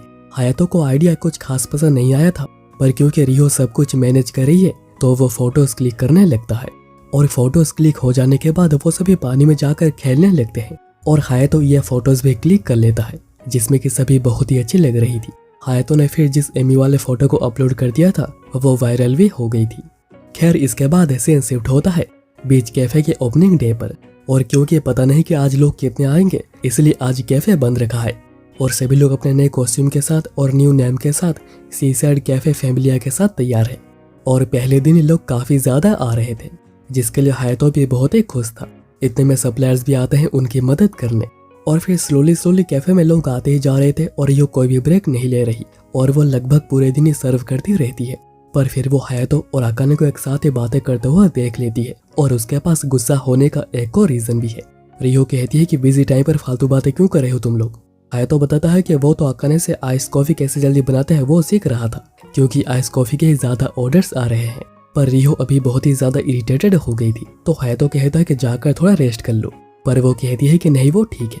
पर वो थोड़ी देर में बेहोश हो जाती है और अगली बार उसकी आंखें खोलती है एक डरावने सपने के साथ, और उसने डर के मारे हायातो को पकड़ा हुआ था।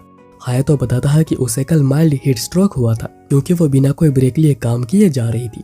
इसलिए फर्स्ट एड के बाद उसे रेस्ट करने के लिए लाया गया और वो कल से रेस्ट कर रही थी और आज सुबह जाकर वो उठी है। पर हायातो कहता है कि वो थोड़ी देर और रेस्ट कर सकती है। रियो उसके बाद सॉरी कहती है कि उसने चीजों को खराब कर दिया बेहोश होकर। पर हायातो कहता है कि ऐसी बात नहीं है, पर उसे बिल्कुल भी ओवरवर्क करनी नहीं चाहिए। उसे बहुत ही ज्यादा चिंता हो रही थी। रियो फिर इसके लिए सॉरी कहती है। हायातो फिर कहता है कि रेस्ट करो, मैं चलता हूँ। पर रियो कहती है कि मैंने एक डरावना सपना देखा है, तो क्या तुम यहाँ पर थोड़ी देर तक और रहोगे। फिर वो हायातो को उसके लिए अकाने से माफी मांगने को भी कहती है, क्योंकि वो इरिटेट होने की वजह से कुछ ज्यादा ही कह गई थी। अब उसी दिन कुछ समय बाद रियो पूरा तैयार होकर कैफे वापस आ चुकी थी, जहाँ पर उसे पता चलता है कि हायातो को कल उसके बहुत ही ज्यादा चिंता हो रही थी और ये बात रियो को काफी अच्छी लगती है। पर फिर वो देखती है कि 2-3 लड़कियां हायातो के साथ फ्लर्ट कर रही है, जो देखकर वो बहुत ही ज्यादा गुस्सा हो जाती है और उन्हें वापस टेबल पर भेज देती है और वो हायातो पर भी गुस्सा करती है। पर हायातो समझ नहीं पाता है कि आखिर क्यों। वहीं पर कैफे में ओका और अकाने थे और समर सीजन होने की वजह से कस्टमर्स बहुत ही ज्यादा कम है, इसलिए अकाने ओका से कहती है कि क्या तुम कॉफी बनाना सीखना चाहोगी। यहाँ पर रियो सभी को बहुत ही अच्छे से अटेंड कर रही थी और सभी लोग उसके सर्विस से बहुत ही ज्यादा खुश भी थे। हायातो कह रहा था कि शायद रियो के पास ये नेचुरल टैलेंट है। सिरागी को बताती है कि वो कॉलेज में भी बिल्कुल ऐसी ही है। कॉलेज से हायातो को याद आता है कि वो भी 3rd ईयर में है, तो हायातो सिरागी को कहता है कि तुम्हें कोई परमानेंट जॉब ढूंढ लेनी चाहिए और अगर वो कुकिंग को अपना प्रोफेशन बनाना चाहती है तो उसे किसी अच्छी जगह पर जॉब करनी चाहिए, जहाँ पर कि उसे कोई एक्सपीरियंस मिलेगा, क्योंकि कैफे में पार्ट टाइमर के तौर पे काम करके उसे कुछ हासिल नहीं होगा। सिरागी को तब कुछ कहना चाह रही थी पर वो कह नहीं पाती। तब एमी आकर इन्फॉर्म करती है कि वही 3 छपरी लड़के आकर इस बार रियो को छेड़ रहे हैं, इसलिए हायातो एमी को भेजता है उन्हें डराकर यहाँ से भगा देने को। पहले तो वो तीनों कुछ समझ नहीं पाते, पर जैसे ही उन्हें पता लगता है कि एमी है, वो सभी अपनी जान बचाकर भागते हैं। वहीं पर ओका से कॉफी बिल्कुल भी बन नहीं रही। यहाँ पर उन्हें भगाने के बाद रियो एमी को शुक्रिया कहती है, पर एमी कहती है कि यह काम उसे हायातो ने करने को कहा था। तो रियो सोचती है कि मुझे चलकर उसे शुक्रिया कहना चाहिए, पर वो आकर देखती है कि इस बार और भी ज्यादा लड़कियां हायातो के साथ फ्लर्ट कर रही थी और वो इस बार और भी ज्यादा गुस्सा हो जाती है। फिर उसके बाद शाम को कैफे बंद होने के बाद वो सभी बीच में मस्ती कर रहे थे। हायातो वहीं पर बैठकर फिशिंग करते हुए कुछ सोच रहा था। अकाने तब आकर कहती है कि उसने समर के लिए एक लव सॉन्ग लिखा है। हायातो भी कहता है कि वो जरूर सुनना चाहेगा, पर इतने में एक बहुत ही बड़ी मछली फंस जाती है, जो इतने जोर से खींचती है कि हायातो पानी में ही गिर पड़ता है। पर ये थी एमी और दोनों बिल्कुल टकरा जाते हैं। रियो की अच्छी सर्विस और प्रमोशन की वजह से बहुत ही ज्यादा लोग आते जा रहे थे और वह कोई भी ब्रेक ना लेने की वजह से हायातो उस पर गुस्सा करता है और कहता है कि अगर तुमने कोई भी ब्रेक नहीं लिया तो वो उसे निकाल देगा, और ऊपर से उसने ब्रेकफास्ट भी नहीं कर रखा है। वहीं पर आज अकाने के साथ एमी कैफे पर है और कोई कस्टमर ना होने की वजह से अकाने एमी को कहती है कि क्या तुम कॉफी बनाना सीखना चाहोगी। यहाँ पर रियो बहुत ही जल्दी ब्रेकफास्ट कर रही थी ताकि वो जल्दी से काम पर वापस आ सके। सिरागी को बताती है कि उसे थोड़ा आराम से काम करना चाहिए और हायातो इतना गुस्सा इसलिए करता है क्योंकि उसे रियो की बहुत ही ज्यादा चिंता है। रियो कहती है कि उसे ये चीज बहुत ही पसंद है कि उसके यहाँ पर जरूरत है। वहीं पर एमी कॉफी में बहुत ही अच्छी प्रोग्रेस कर रही थी। इतने में कैफे में टीटीएस टीवी वाले आते हैं, जो कि रियो का इंटरव्यू लेने आए थे, क्योंकि उसके बारे में उन लोगों ने बहुत कुछ सुना है। इतने में रियो वहां पर आती है और पता चलता है कि दोनों एक दूसरे को जानते हैं। नोमुरा से पता चलता है कि रियो का पूरा नाम सुकिशिमा रियो है, जो कि एक बहुत ही फेमस चाइल्ड एक्ट्रेस रह चुकी है। पर रियो किसी वजह से अपने पास्ट के बारे में बिल्कुल भी बात करना नहीं चाहती। पर वहां पर जो लोग थे वो रियो के नाम से उसे पहचानने लगे थे। कुछ लोग उसकी तारीफ कर रहे थे तो कुछ लोग उसे बुरा भला कह रहे थे कि वो इतने ऊपर जाने के बाद वो यहाँ पर भी पार्ट टाइम का काम कर रही है। इस सबसे परेशान होकर रियो वहां से भाग जाती है, तो हायातो सिरागिकू को उसके पीछे भेजता है। उसके बाद रात को रियो डिनर करने भी नहीं आती। रात को सोते समय ओका उसके पुराने वीडियोस को देख रही थी। ओका को नोमुरा से पता चला है कि रियो पहले बहुत ही बड़ी सुपरस्टार हुआ करती थी, पर उसके मॉम उसे बहुत ही ज्यादा ओवरवर्क करवाया करती थी, जो कि उसके डैड को बिल्कुल भी पसंद नहीं था। और यही रीजन था जिसकी वजह से रियो के पेरेंट्स का डिवोर्स हो गया। सिरागी को वहीं पर जब रियो से बात करने गई हुई थी, रियो कह रही थी कि वो इतनी दूर कैफे इसलिए आई थी ताकि वो अपने पास्ट से बच सके। अब रियो बाहर बैठकर सोच रही थी कि उसके डैड कहा करते थे कि उसे ज्यादा काम करना नहीं चाहिए, नहीं तो वो बीमार हो जाएगी। तब हायातो आकर कहता है कि अगर भूख लगे तो डिनर फ्रिज में रखा है। हायातो उसके बाद ये भी कहता है कि उसे लग रहा था रियो के पास कम्युनिकेशन की एक स्पेशल टैलेंट है, पर उसे ये बात पता नहीं थी कि ये उसके मेहनत का फल है। रियो बता रही थी कि उसने तब जो कुछ भी किया था उसका कोई भी मतलब नहीं था और अभी भी उसका कोई भी मतलब नहीं है। ऊपर से उसकी वजह से उसके पेरेंट्स का डिवोर्स हो गया। पर हायातो कहता है कि तुम्हारी वजह से आज कैफे इतना ज्यादा बेहतर कर रहा है और सीसाइड कैफे भी, और ये सब कुछ तुम्हारे बचपन के मेहनत की वजह से हो पाया है। और वो रियो को ग्रैंडमा के कैफे का ध्यान रखने के लिए शुक्रिया भी कहता है। हायातो फिर ये भी बताता है कि ज्यादा कम मत करो, नहीं तो तुम बीमार हो जाओगी। और वो अपने फैमिली के एक मेंबर को ऐसे बिल्कुल भी नहीं देख सकता। इस बात से रियो इमोशनल होकर बहुत ही जोर जोर से रोने लगती है। उसके बाद अगले दिन सभी रियो को बताते हैं कि उसका पास्ट जो भी क्यों ना हो उन्हें कोई फर्क नहीं पड़ता है, उनके लिए रियो रियो ही रहेगी। पर वो बचपन में बहुत ही क्यूट थी। रियो फिर हायातो को कहती है कि वो रोने का एक्ट कर रही थी और वो असली बिल्कुल भी नहीं था। हायातो कहता है क्या सच में वो असली नहीं था। उसके बाद अगले दिन शाम को ओका सीसाइड कैफे पहुंची थी, जहाँ पर एमी को ऐसे हरकतें करता था कि वो उसे बहुत ही ज्यादा डांट देती है, जिससे कि एमी रोते हुए वापस चली जाती है। रियो पूछती है कि क्या हुआ, तुम ऐसा क्यों कर रही हो, पर हायातो पूछता है कि आखिर तुम हो कौन। वहीं पर एमी कैफे वापस आकर ओका से कंप्लेन करती है कि ओका ने उसे डांटा है। हाँ, यहाँ पर ऐसा ही कुछ हुआ है। मुझे पता है कि आप लोग भी यहाँ पर कंफ्यूज हो गए हैं। इतने में कैफे में कीका आती है, जो कि ओका के ट्विन सिस्टर है। कीका उसके बाद कैफे में ही वेट करती है, क्योंकि सीसाइड कैफे बंद होने के बाद उसे सभी लोगों से कुछ बातें करनी है। वहीं पर एमी की तबीयत बिल्कुल भी ठीक नहीं थी, क्योंकि उसने कहीं पर पढ़ा था कि अगर तुम एक डोपलगैंगर को 2 बार देख लेते हो तो तुम्हारी डेथ पक्की हो जाती है। फिर कैफे बंद होने के बाद सभी मिलकर बैठते हैं। कीका बताती है कि ओका ओवन में घर नहीं आई, तो वो देखने आई है कि आखिर यहाँ पर ओका क्या कर रही है। कीका उसके बाद ओका पर गुस्सा करती है, क्योंकि उसने कॉलेज को स्किप किया ताकि वो फैशन डिजाइनर बन सके, पर वो यहाँ पर एक पार्ट टाइम जॉब कर रही है और वो सब लोग और वो भी एक लड़के के साथ यहाँ पर रहते हैं। ओका बताती है कि ये एक शेयर हाउस जैसा है और वो जैसा सोच रही है वैसा बिल्कुल भी नहीं है। पर कीका कहती है कि अभी नहीं है, पर आगे चलकर हो सकता है। यहाँ पर एक ऐसी लड़की है जो कि कभी भी किसी लड़की को सीड्यूस कर सकती है, और एक है जिसको देखकर लगता है कि उसका कोई सीक्रेट बिजनेस होगा, और एक तो यहाँ पर बिल्कुल बेवकूफ है, और एक यहाँ पर इनोसेंट होने का नाटक करती है पर उसे सब कुछ पता है। और हायातो वो तो बिल्कुल एक प्लेबॉय लगता है। हायातो फिर पूछता है कि तुम यहाँ पर क्यों आई हो, तुम जरूर यहाँ पर फाइट करने तो नहीं आई। कीका इस बात से बहुत ही ज्यादा गुस्सा हो जाती है और कहती है कि उसके फैमिली में हर कोई टोक्यो यूनिवर्सिटी गया है, तो वो ओका को यहाँ पर इस फालतू कैफे में फालतू लोगों के साथ रहने नहीं दे सकती है। पर तभी ओका गुस्से में उसे एक चांटा मारती है और कहती है कि मेरी फैमिली और कैफे के बारे में कुछ भी मत कहो। कीका भी गुस्से में कहती है कि तुम्हें जो कुछ भी करना है करो, मैं जा रही हूँ। उसके बाद ओका सभी लोगों से माफी मांगती है, खास करके एमी से, पर किसने भी कुछ ज्यादा माइंड नहीं किया था। ओका आगे बताती है कि उसके फैमिली की उससे बहुत ही ज्यादा हाई एक्सपेक्टेशन थी, पर वो कुछ भी नहीं कर पाई और वो सब कुछ कीका को करना पड़ा। शायद कीका और कुछ करना चाह रही होगी, पर उसकी वजह से वो बिल्कुल भी कर नहीं पाई। उसके बाद अगले दिन सीसाइड कैफे में ओका बहुत ही ज्यादा उदास थी और वो एक लड़के पर भी कॉफी गिरा देती है। ये सब कुछ कीका देख रही थी और वो सोचती है कि एमी से चलकर माफी मांगनी चाहिए, क्योंकि उसने एमी को बहुत ही ज्यादा बुरा भला कहा था। पर उसके कैफे पहुंचने पर एमी उसे इस तरह ग्रीट करती है तो कीका हंस पड़ती है और वो उसके बाद वहां से चली जाती है। उसके बाद रात को ओका नहाते हुए इसी के बारे में सोच रही थी और नहाने के बाद भी वो इसे ख्यालों में खोई हुई थी। पहले वो दोनों बहुत ही ज्यादा क्लोज हुआ करते थे और कीका ने उसके बदले यूनिवर्सिटी को चूज किया था ताकि ओका फैशन डिजाइनर बन सके। तब हायातो वहां आता है और बताता है कि मुझे पता है तुम अपने सिस्टर को सॉरी कहना चाह रही हो। इनफैक्ट वो भी सुबह आई थी ये बात करने, पर वो कर नहीं पाई। ओका बताती है कि वह बहुत ही खराब सिस्टर है जिसने अपनी सारी रेस्पॉन्सिबिलिटी अपने बहन पर छोड़ दिया है। कीका जरूर और कुछ करना चाह रही होगी, पर उसकी वजह से वो कर नहीं पाई। हायातो फिर कहता है कि कल कीका यहाँ पर क्यों आई थी उसने कुछ बताया नहीं, पर वो गेस कर सकता है कि आखिर वो यहाँ पर क्यों आई थी, क्योंकि उसे ओका की बहुत ही ज्यादा चिंता हो रही थी कि वो ऐसे अजीब लोगों के साथ रहती है तो वो ठीक होगी या नहीं। हायातो कहता है कि तुम्हें चलकर उसे बात करनी चाहिए, तुम्हें अपने रियल फैमिली की भी केयर करनी चाहिए। कल मैं तुम्हें छुट्टी देता हूँ तो जाकर बात करके आना।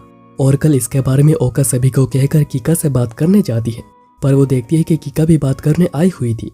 दोनों उसके बाद अकेले बात करने जाते हैं। ओका बताती है कि हायतो की वजह से वो समझ पाई है कि वो गलत समझ रही थी। तो कीका कहती है कि तुम हमेशा से गलत समझती हुई आई हो। उसने यूनिवर्सिटी जाने का डिसाइड इसलिए किया था क्योंकि वो जाना चाह रही थी, पर ओका को लगने लगा था कि कीका ने सैक्रिफाइस किया है।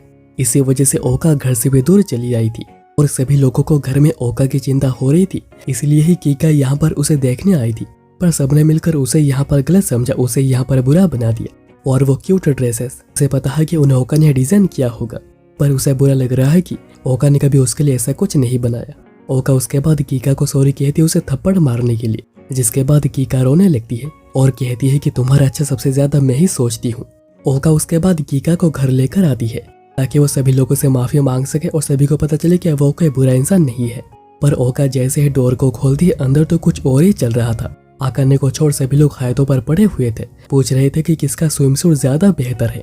ओका इसलिए जल्दी से डोर को बंद कर देती है, पर सेवियर के तौर पे वहाँ पर आकाने आती है, जो कि उन्हें कॉफी के साथ साथ चीज केक भी सर्व करती है, जिसका टेस्ट कीका को बहुत ही ज्यादा पसंद आता है। उसके बाद रात को ओका हायतो को शुक्रिया कहने आती है कि उसकी वजह से दोनों के बीच गलतफहमी दूर हो गई है।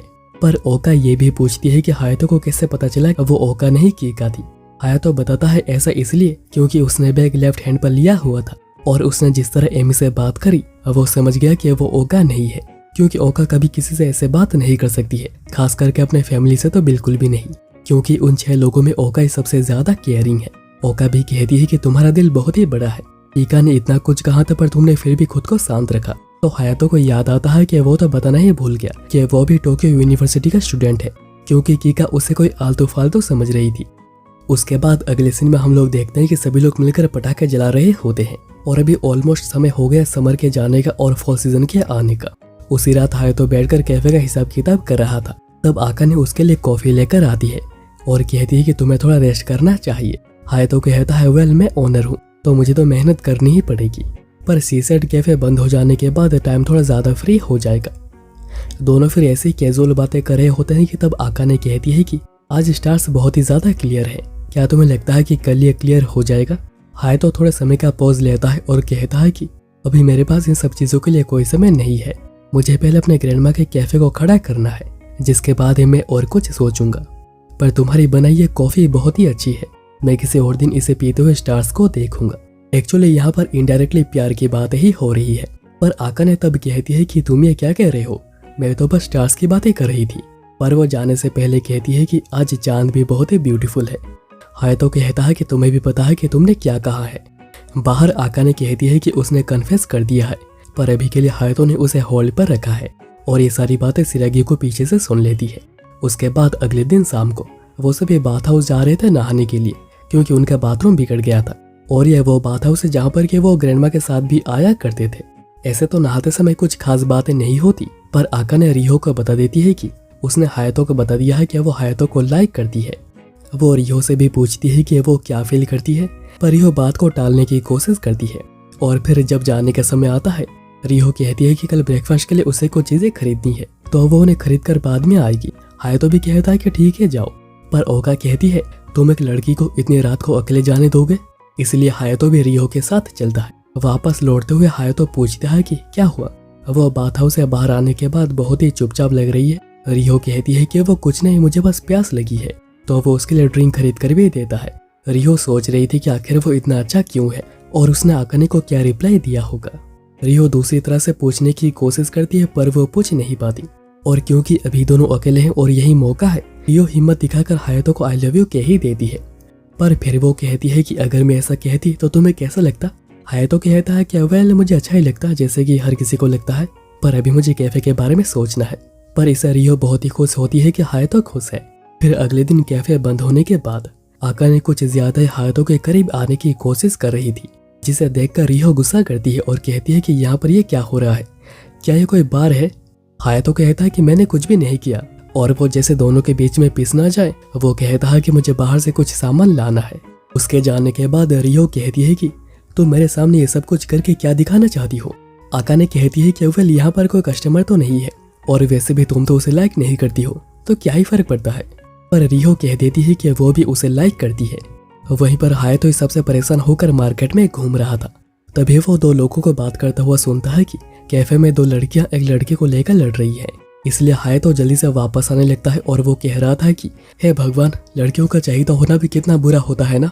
वहीं पर कैफे में एमी दोनों का झगड़ा बंद करने दो मिट्टी के बने बॉल लेकर आई थी और वो कहती है कि दोनों ही इसे नीचे गिराएंगे और जिसका भी बॉल पहले टूट जाएगा वो हार जाएगी और जो भी हारेगा झगड़ा बंद करना होगा। आका ने तभी रियो को सॉरी कहती है। उसने जानबूझकर ये सब कुछ किया था ताकि रियो अपने दिल की बात बता दे, नहीं तो वो कभी अपनी दिल की बात नहीं बताती। और वो दोनों अभी बिल्कुल अपनी तरीके से हायतो का दिल जीतने की कोशिश करेंगे और यही बिल्कुल फेयर होगा। एमी तो वहीं पर खड़ी थी पर उसे कुछ समझ नहीं आता। तब हायतो आकर कहता है कि तुम लोग लड़ना बंद करो, मेरा अभी ये सब कुछ करने का कोई भी मूड नहीं है। एमी कहती है कि ये तो बस एक गेम है, तो कोई भी जीते क्या फर्क पड़ता है। पर हायतो कुछ गलत समझकर वहां से भाग जाता है। उसके बाद अगले दिन हायतो कहता है कि उन्हें 4th सीजन के लिए एक न्यू मेन्यू चाहिए, पर उसमें कौन से डिशेस होंगे उन्हें चूज करना होगा। पर उन्हें कुछ भी समझ नहीं आ रहा। पर यहाँ पर तो आका ने और रियो दोनों ही हायतो का दिल जीतने में लगे हुए थे और इसके बारे में सिरागिको भी जानती है, जिसने के बाथ हाउस में सब कुछ सुन लिया था।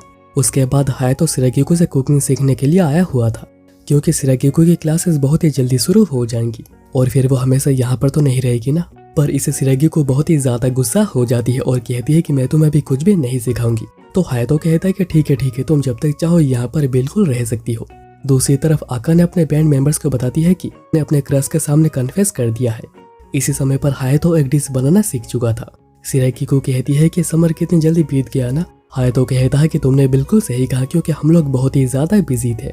सिरागिको पूछती है कि क्या इसी के साथ कुछ और भी हुआ था, जैसे कि कुछ रोमांटिक। हायतो कहता है कि नहीं, ऐसा कुछ तो नहीं हुआ, पर तुम पूछ रही हो क्या तुम्हारे साथ ऐसा कुछ हुआ है। पर सिरागिको पकड़ लेती है कि वो झूठ कह रहा है। फिर वो कन्फेस करती है कि वो हायतो से प्यार करती है और वही पहली है जिसने कि उससे प्यार किया है। पर वो जितना क्यों ना चाहे वो कभी एक नहीं हो सकते हैं। हायतो कहता कि कहीं तुम दोबारा ड्रंक तो नहीं हो गई। सिरागिको कहती कि नहीं, ऐसा नहीं है। पर बिल्कुल ऐसा ही था। सिरागिको क्लीनिंग टिश्यूज के अल्कोहल के स्मेल से बिल्कुल ड्रंक हो गई थी और वो अजीब सी हरकतें करने लग जाती है। इतने में आका ने आकर ये सब कुछ देख लेती है और कहती है कि जर कहीं के। उसके बाद हायतो किसी तरह सिरागिको को सुलाने में कामयाब रहता है। पर उसके बाद वो सोच में पड़ गया था कि तब सिरागिको ने जो कुछ भी कहा उसमें कितनी सच्चाई थी और उसने कौन सी बातें नशे में कही थी। पर उसके बाद शाम को दोनों न्यू आइटम्स खरीदने के लिए बाहर निकले हुए थे और अपने सप्लायर से भी न्यू आइटम्स की सजेशन लेते हैं और वो बताते हैं कि इन्हें खुद ग्रैंडमा ने उन्हें बनाना सिखाया है और वो कुछ सेफ की बातें करने लगते हैं। पर सिरागिको हायतो को वहां से ले आती है और वो न्यू आइटम्स के बारे में बात करने लग जाती है। हायतो पूछता है कि क्या तुम्हें ग्रैंडमा के बारे में कुछ पता है, तुम रोज रात को उनके कमरे में जाकर क्या करती हो। अब हम पास्ट का सीन देखते हैं जब सिरागिको अपने डैड के साथ फैमिलिया कैफे आई हुई थी। एक्चुअली उसके डैड ग्रैंडमा के स्टूडेंट है और ग्रैंडमा एक बहुत ही बड़ी सेफ हुआ करती थी। वो सभी बैठकर बातें कर रहे होते हैं कि हायतो तभी आता है और बड़े रूडली कहता है कि मुझे भूख लगी है। ग्रैंडमा कहती है कि मैं तुम्हें बाद में पिलाफ बना दूंगी और हायतो वहां से चला जाता है।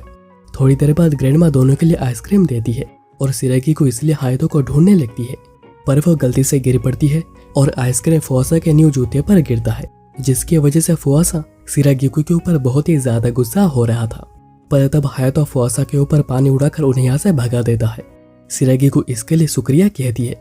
हायतो कहता है कि वो आदमी मुझे बिल्कुल भी पसंद नहीं, क्योंकि वो ग्रैंडमा को हमेशा परेशान करता रहता है। और इसी इंसिडेंट को बेस करके सिरागिको ने तब कहा था कि 15 साल हो गए हैं पर हायतो बिल्कुल भी नहीं बदला है। अब प्रेजेंट में हायतो कहता है कि उसे सारी बातें बिल्कुल भी याद नहीं थी। हायतो फिर पूछता है कि वो जो सेफ है इसके बारे में उसे क्यों पता नहीं है, आखिर उसे इसके बारे में बताया क्यों नहीं गया। सिरागिको कहती है कि वो बता नहीं सकती है क्योंकि उसने वादा किया है।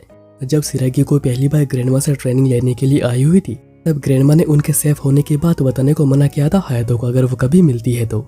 और उन्होंने अपने स्पेन वाली सारी फोटोज भी छुपा दी थी ताकि हायतो के सबके बारे में कभी पता ही ना चले। हायतो अभी इतना तो समझ गया था कि उन्होंने सेफ का काम छोड़ा था बस उसी की वजह से। उसके बाद रात को चारों उनके बीच वाले फोटो को देख रहे होते हैं जिन्हें कि वो कैफे में कहीं पर लगाने की बात करते हैं। सिरागिको पीछे डिस्कस कर रही होती है और हायतो कैफे में बैठकर ग्रैंडमा के बारे में पढ़ रहा था। उसे पता चलता है कि ग्रैंडमा 43 इयर्स के एज में स्पेन गई थी और वहां पर 15 साल तक हेड शेफ का काम किया था।